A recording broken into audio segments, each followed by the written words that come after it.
Our youth is the future of our community. All of our youth. If our juveniles have a feeling of community, the less likely they are going to commit crimes within it. It definitely takes a village to raise a child. Ultimately, any child that touches the juvenile system will return back to their community. And the hope is that we do that with their best intentions and with best practices in place. MJJA and MODDC would argue that restorative practices are those best practices.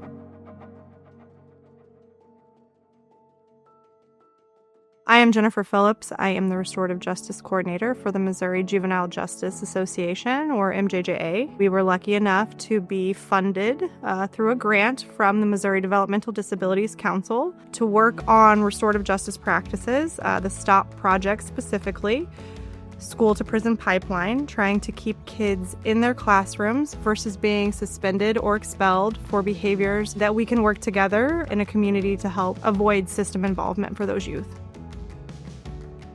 Throughout the course of the project, it's a 3-year grant project. We have worked with local school districts, law enforcement, juvenile officers, other youth-serving organizations, and community partners to provide training to help teachers and all of those individuals have the tools that they need to handle situations with a restorative lens.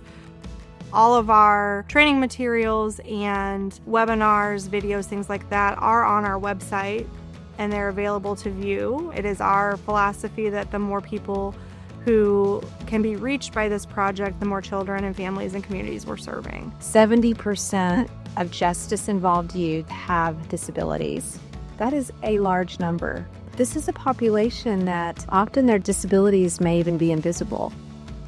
We were looking at additional research on disabilities and students who are become delinquent, and their behavior may have some influence from a cognitive or developmental disability. Bringing in 4 advisors to work with us and to advise our individual units and our county participants who were forming circles in their communities, in their courts, along with collaborating with the schools, became a very interesting project. There was kind of a nuance of cutting edge information and looking at our own way of finding solutions to assist with our youth. We get stories all the time at the National Center, and we can see where these different issues are rising up. Another issue is around restraint and seclusion and the damage that can do to youth. And then when you add youth with disabilities, we see that they're more likely to undergo that kind of treatment. So there's so many kind of risk factors involved and issues that make this population more at risk for trauma and damage related to how our systems are treating them. The original goal of the SToPP project, it was set up to be a train-the-trainer model. So MJJA went out to train the 4 original sites in hopes that they would then take that training and spread it statewide by training additional teams. Our St. Louis City team was able to train a secondary team and was just awarded recently with that Gold Star Award. Well, we came in contact with the SToPP program through Dr. Lang, who at that time provided the training over a course of several months. It's been very effective, for which we use in our office, as well as in the school that we currently adopted for the past several years. Our SToPP teams are using their training in a variety of different ways. Some of them are using them in their office, in their juvenile office, to help strengthen their staff, community, and rapport amongst each other, whereas others are going into schools and running restorative justice circles on a regular basis to make sure those kiddos stay in their classrooms. Restorative justice is extremely important, not only to children, but it's widely used in our adult correctional institution system. But it gives a young person the opportunity to repair the harm that they've caused. So during this meeting, we discuss why they are here and what they have done, and then we move on to what can we do to help the juvenile to overcome whatever things that are happening in their home or with themselves to make them grow and the incidents not occur again, as well as trying to make the victim whole.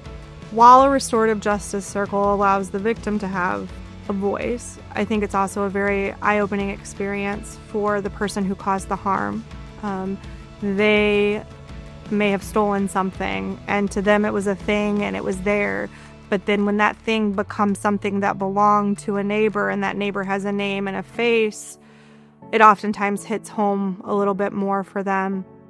And it also allows the youth to take accountability for his actions, whether it be compensation through the restitution or maybe community service hours. It also have benefits to the victim as well, because right now the victim, they're involved, whereas they were not involved in the beginning. So it is very helpful to all parties. And if you don't have it, please, please, please try it. Everything that we've done, whether it be trainings, training materials, webinars, any of that has been available not only in English but also in Spanish. We have also developed materials to train our sites as to how to use first person's language as well as plain language. And the goal in that is to make sure that all documents, whether they be court-based documents, school-based documents, or just regular documents from any other community partner or youth organization, are more approachable and readable to all of the individuals that we serve.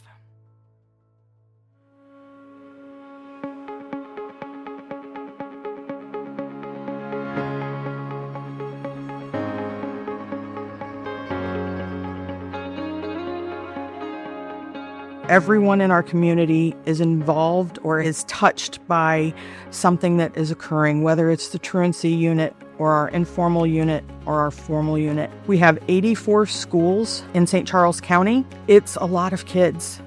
We need the SToPP program because our community matters.